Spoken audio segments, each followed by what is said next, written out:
Chapter 2. When the morning sunrays awoke Dan out of his restless sleep, he sat up and shook his head. Noticing that Gustavo was not in the room, he decided to wander down the hallway and take a shower.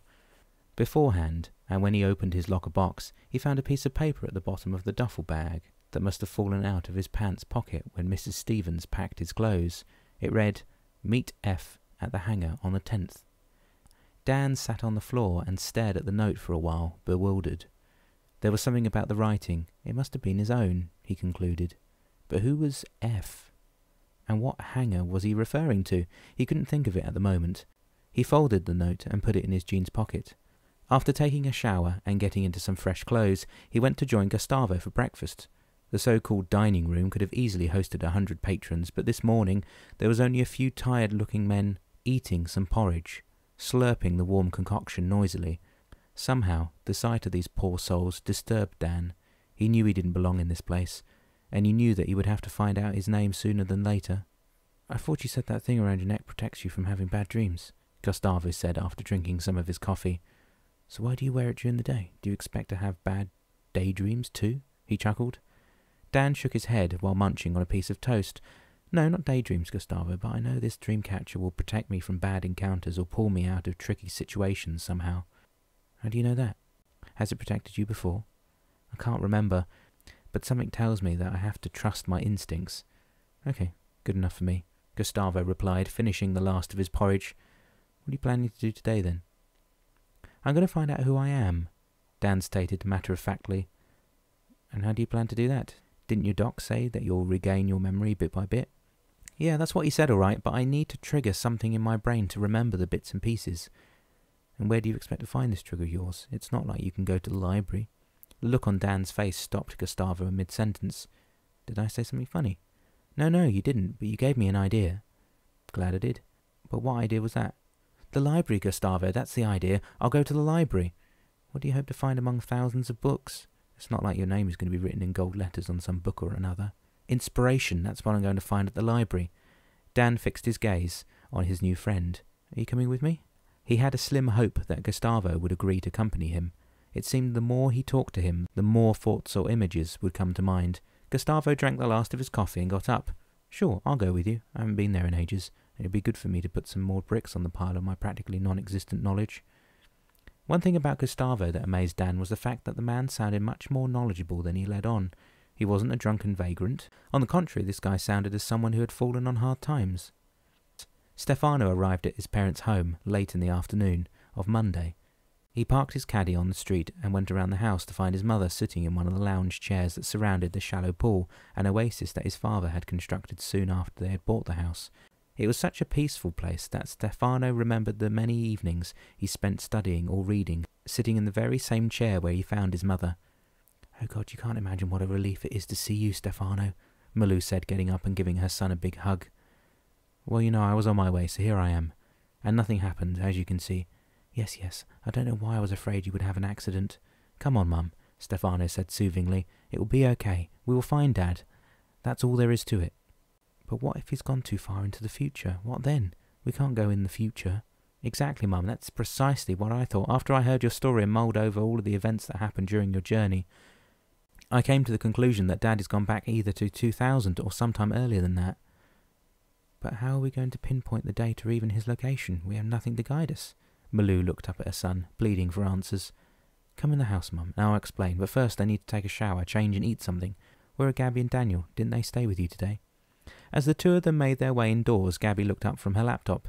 "Oh, there you are, and it's about time," she teased. "I thought maybe you got lost too."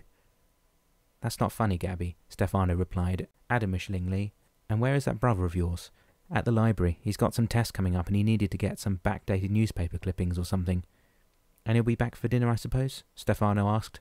"Oh, trust me, he'll be back. His stomach is still like a bottomless pit." While Malou and Gabby were preparing dinner, Daniel and Stefano sat at the table. "So did you get all you needed at the library?" Stefano asked Daniel. "Yeah, and then some. I could have found most of the stuff I needed for my test on the internet, but I wanted to look if they had some old books on Damianos or on Hercules." "And what did you find out?" Malou asked from the kitchen. "Well, most of it was Greek to me," Daniel quipped, smiling furtively at his mother. But I found out that the tamer, Damianos, only put the animals he couldn't control in cages. He was like the animal whisperers of today. That's exactly what I saw the first time I was with him. He had brought me to this sort of zoo where he had imprisoned several beasts. I guess, as he told us later, that they didn't want to be guided. Yeah, that sounds like what I read, Daniel agreed. What about Hercules? What did you find out about him? Stefano asked. There are hundreds of volumes about him and his 12 Herculean tasks, but the interesting thing was that all of his tasks were related to human virtues. Like what? Gabby asked, putting a dish of vegetables on the table. Like vanquishing demons or demonic beasts that would prevent people from being free or having choices in life. Something like having good moral ethics, Stefano asked. Yeah, but all of his tasks were a demonstration of strength of character, Daniel went on. When Gabby and Malou had brought the rest of the food to the table and were sitting down, Malou remarked, Again, what you're describing, Daniel, sounds very much like your dad and I went through. Did Dad have to fight ugly beasts too? Daniel asked, a smirk drawing on his lips. No, he didn't, but he had to fight his own instincts like being frustrated or being impatient. Stefano had to chuckle. Yeah, that's Dad all right, he said. Always want things done yesterday. Yes, and I think the hardest one for him was to fight stubbornness. He had the habit of confusing determination and stubbornness. Anyway, he made it. Malou's voice trailed off. And now he's lost, she added, tears purling at the rim of her eyes again. As I said, we will find him, Mum, Stefano said, trying to return his mother's mind to the positive prospect of locating his dad. As they were walking toward the library, Dan remarked, You know, Gustavo, this city is very familiar to me. I must have been here, but to tell you when, I can't say. But you're still a young guy, so maybe you lived here with your parents. No, I don't think so, Dan replied. Somehow I was here, probably stayed here, but I know my parents lived somewhere else. And what would you be doing here? Were you on holidays? I don't think so.